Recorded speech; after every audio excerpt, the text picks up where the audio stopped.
At 4:47 in the morning, Neil Armstrong's alarm went off in a modest bedroom at the crew quarters of Merritt Island, Florida. The room was government-issue plain, beige walls, thin carpet, the kind of furniture you'd find in a mid-range motel off the interstate. He had slept roughly 6 hours, not because he was calm, because he had trained himself over 15 years of test flights and near deaths and supersonic emergencies to sleep when sleep was available. Outside, the Atlantic humidity was already building. The temperature at Cape Kennedy that morning was approximately 80 degrees Fahrenheit before sunrise. Thick, salt-heavy air that pressed against the windows like a living thing. 41 miles away, on Launch Complex 39, Pad A, was Saturn V rocket. S-506 stood 363 feet tall under floodlights, venting liquid oxygen in long, white tendrils that drifted toward the ocean. It had been fueled through the night. Technicians in hard hats had been working that pad for 16 hours straight. Nobody said much at breakfast that morning. That's the part the history books skip. The mission that would put human beings on the moon for the first time had been in development for 8 years, 3 months, and 4 days, since John F. Kennedy's address to Congress in May of 1961. It had consumed the labor of approximately 400,000 engineers, technicians, contractors, and scientists across the United States. It had cost the equivalent of roughly $25 billion. 17 astronauts had died in the program's service, either directly or indirectly. The Soviet Union had launched Luna 15 just 3 days earlier, an unmanned spacecraft racing to land on the moon and return a soil sample before Apollo 11 could claim the milestone for America. The world was watching in a way it had never watched anything before. An estimated 600 million people, 1 in 5 humans alive on Earth, would watch the launch live on television. But none of that is what Neil Armstrong was thinking about at 4:47 in the morning. He was thinking about the transoplanetary injection burn. Armstrong was 38 years old. He had grown up in Wapakoneta, Ohio, a quiet town of about 7,000 people, where his father worked as an auditor for the state government, and he had earned his student pilot's license before he had a driver's license. He turned 16 and flew solo on the same week in 1946. He was, by every account of the people who knew him well, genuinely calm in a way that unsettled other people. Not detached, not cold, but constitutionally unbothered by the things that frightened normal men. During the Gemini 8 mission in 1966, his spacecraft had gone into an uncontrolled spin at 563 miles per hour, rotating once per second, threatening to tear the craft apart or knock the crew unconscious. Armstrong had diagnosed the problem in seconds and corrected it manually. Afterward, he filed a technical report with the tone of a man describing a minor traffic inconvenience. His backup on this mission, Jim Lovell, once said that Armstrong made you feel, simply by being in the room, that whatever was about to happen was probably going to be fine. That morning, across the hallway in the crew quarters, Buzz Aldrin ate his breakfast, steak and eggs, the traditional pre-launch meal of the astronaut corps, and read through the mission checklist for what was likely the 100th time. Michael Collins, who would remain in lunar orbit while his 2 crewmates descended, was characteristically wry. He had written in his journal the night before that he felt comfortable and almost fatalistic about the mission. Almost. The spacecraft was Columbia. The lunar module was Eagle. These names had been chosen weeks earlier in a process that was more casual than history would make it seem. Suggestions from the crew, approved by NASA Public Affairs, I printed on patches that were sewn by hand onto the suits. The suits. That's the next thing worth stopping on. Each pressure suit worn by the Apollo 11 crew had been built over approximately 2,000 man-hours of labor by seamstresses at the International Latex Corporation facility in Dover, Delaware. the same company that made Playtex bras. The outermost layer was a white aluminized thermal protection fabric. Beneath it were 21 distinct layers of different materials, each serving a specific protective function against vacuum, micrometeorites, thermal extremes, and pressure. The suits weighed approximately 180 pounds, fully pressurized on Earth. On the Moon, in 1/6 gravity, they would feel like roughly 30 pounds. While each suit was custom fitted to its individual wearer, with measurements taken at multiple body positions. They were, in a certain sense, the most intimate piece of equipment ever built for human exploration. A second skin, handmade, fitted to a specific body by women in Delaware, who understood, with some precision, that their work was the last line between a living man and hard vacuum. At 6:15 in the morning, the suit technicians arrived.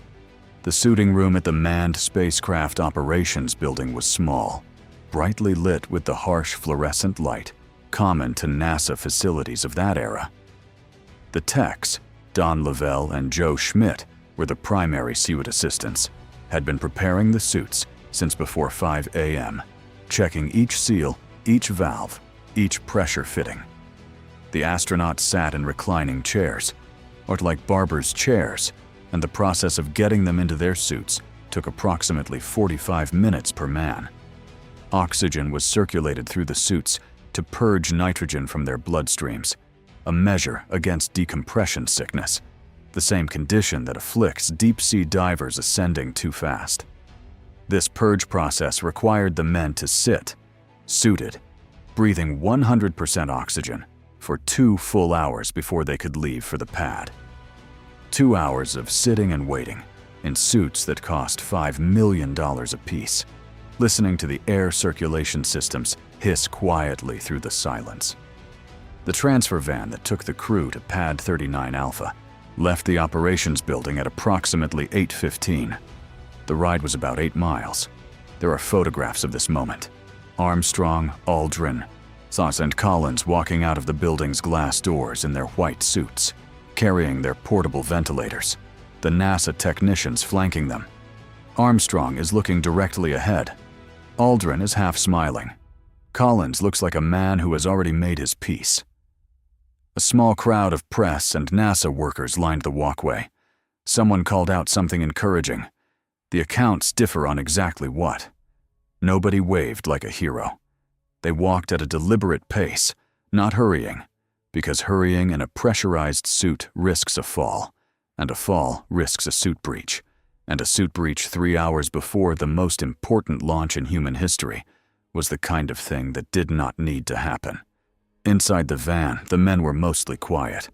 Armstrong later described the ride as unremarkable, but Aldrin remembered looking out the window at the Florida landscape. Flat, pale scrub, the kind of terrain that seems reluctant to be anything specific. Collins recalled thinking about the 3 weeks ahead of them rather than the next 3 hours. The Saturn V was not yet visible from the van's windows.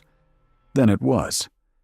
There is no good way to describe seeing a Saturn V for the first time, except to say that your brain briefly refuses to process what your eyes are reporting. It is not a rocket at human scale. It is a building that has been pointed at the sky. Fully assembled, it weighed approximately 6,600,000 pounds, nearly 3,000 tons. Its 5 F1 engines, the most powerful ever built, would burn through 20,000 pounds of kerosene and liquid oxygen per second during the first stage burn. The sound at ignition would be so physically intense that it registered on seismographs 40 miles away. Engineers had calculated that if a Saturn V were detonated rather than launched, the explosion would be equivalent to a small tactical nuclear device. Standing beneath it on the access road, looking up, the astronauts said almost nothing. Armstrong later said it was very impressive. The White Room. This is where the human scale comes back. The White Room was the small enclosed chamber at the end of the crew access arm, 98 feet above the launch pad, where the astronauts made their final transfer into the spacecraft.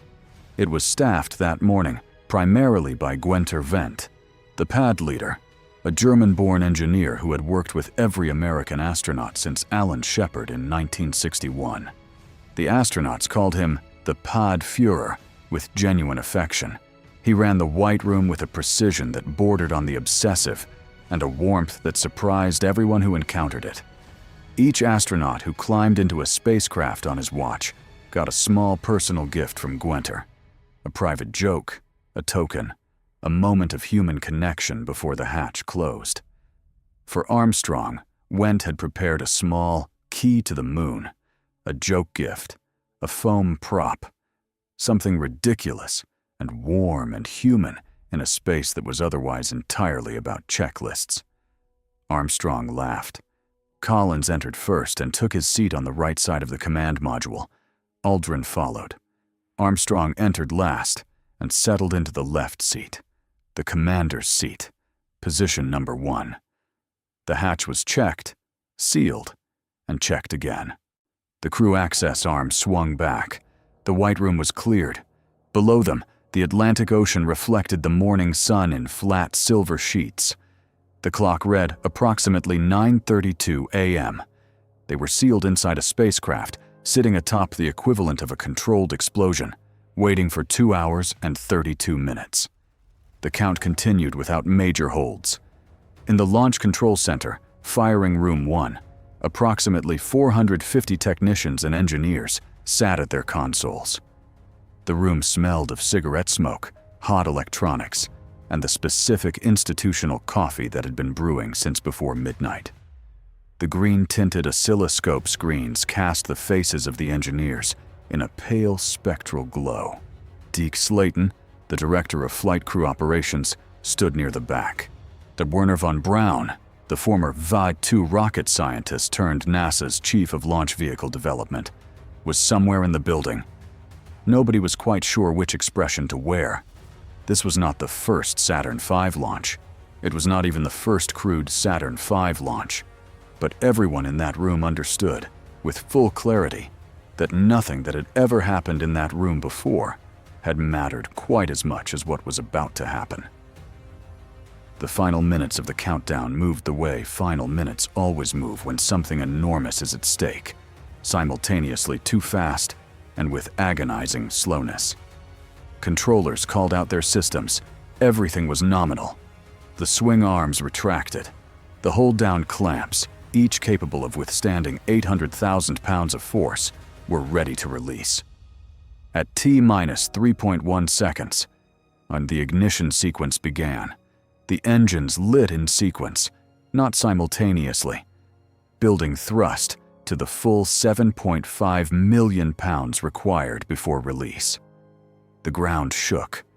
The sound reached the Launch Control Center as a physical pressure against the chest. At 9:32 a.m. Eastern Time on July 16, 1969, Apollo 11 left the Earth. Armstrong's heart rate at liftoff was 110 beats per minute. Aldrin's was 88. Collins's was 99. By all physiological measures, these were the calmest men in Florida. The Saturn V cleared the tower in approximately 12 seconds. In the firing room, some people cried. Some held each other. Some just stood and watched the screens as the telemetry confirmed a clean separation and a nominal trajectory. Günther Wendt walked back from the pad after the access arm retracted and sat alone for a few minutes, as he always did, after a crew he had cared for was gone. Outside, 1 million people who had crowded the roads and beaches of Brevard County screamed and wept and pointed at the sky. Neil Armstrong had left Ohio, had left the Navy, had left Edwards Air Force Base and the bleeding edge of experimental aircraft, had left Gemini 8 and the rotating darkness and the seconds when the right decision made the difference, had left all of it behind for this. 8 days, 3 hours, and 18 minutes later, he would stand on a surface no human being had ever touched, look back at a blue planet hanging in black sky, and understand that the view from that distance makes every border and argument and flag seem very, very small. What does that morning still mean? Not the launch. not the moon landing.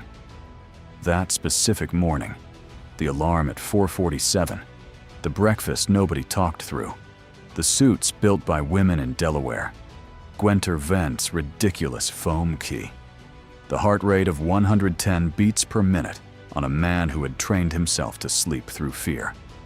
It means that every achievement at the outermost boundary of what human beings are capable of is, at its core, a collection of ordinary mornings. Waking up, eating, getting dressed, doing the work. The extraordinary is always constructed from the unremarkable, from the technicians who checked the seals one more time, and the engineers who stayed through the night, and the man who had learned, somewhere in Ohio, to be calm when calmness was the only thing that would serve. We built that on humans with slide rules and fluorescent lights and coffee going cold on the console. What else are we capable of building when we decide that something matters enough? If that question stays with you, you're exactly who this channel is for. Subscribe. There are more mornings like this one waiting.